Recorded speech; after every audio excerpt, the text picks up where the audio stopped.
The Battle of Crete, fought from May 20 to June 1, 1941, was one of the most dramatic and unique confrontations of World War II.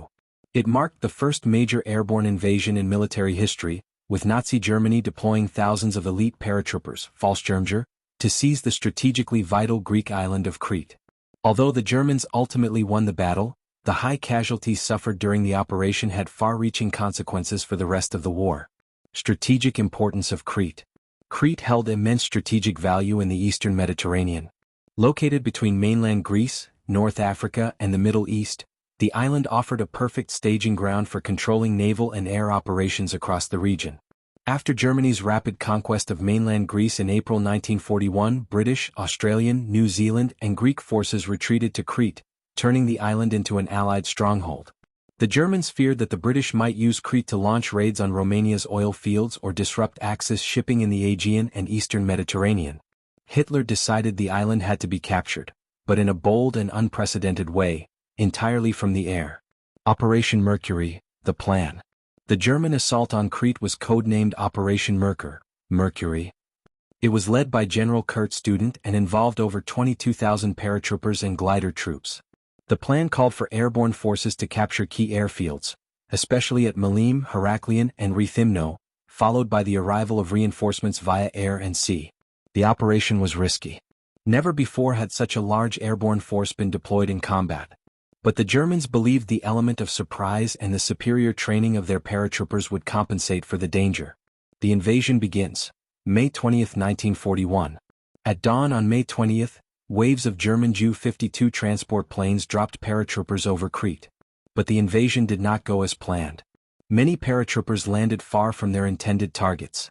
Allied troops, well prepared and forewarned by decoded German messages, thanks to British ultra-intelligence, were waiting in strong defensive positions. Cretan civilians, armed with farming tools, rifles and knives, joined the fight in a rare example of mass civilian resistance. The result was chaos. The Germans suffered heavy casualties on the first day, with many paratroopers killed before they even hit the ground. In some areas, entire units were wiped out. Turning point, the fall of Malim. Despite early setbacks, the Germans eventually seized the Malim airfield on May 21, thanks to coordination between surviving paratroopers and glider troops.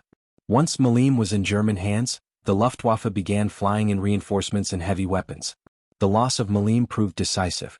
The Allies failed to mount a counterattack in time, allowing Germany to build up its strength and launch a broader offensive across the island.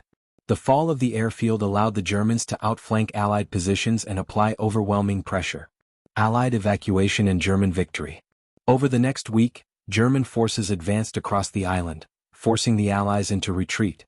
By May 27, the decision was made to evacuate Allied troops from the southern port of Sfakia, under constant German air attack. About 16,000 British and Commonwealth troops were successfully evacuated by the Royal Navy.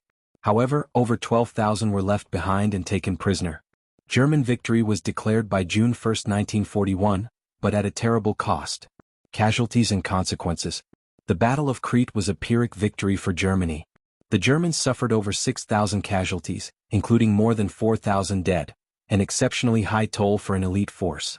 The Fallschirmjäger were decimated, entire battalions were lost. Hitler, horrified by the losses, vowed never to authorize another large-scale airborne operation during the war. For the Allies, the loss of Crete was a blow, but the determined resistance, by both soldiers and civilians, became a symbol of courage. The Cretan resistance movement would continue to harass German forces for the rest of the occupation, often with support from British special operations. The legacy of Crete. The Battle of Crete was significant for several reasons. It proved the potential, and the limits, of airborne warfare. It exposed the dangers of underestimating defenders and over-reliance on a single tactic. It delayed Hitler's invasion of the Soviet Union, Operation Barbarossa, by several weeks, a delay some historians believe contributed to the German failure before Moscow. It fueled fierce Greek resistance, inspiring uprisings and partisan warfare throughout the Nazi occupation.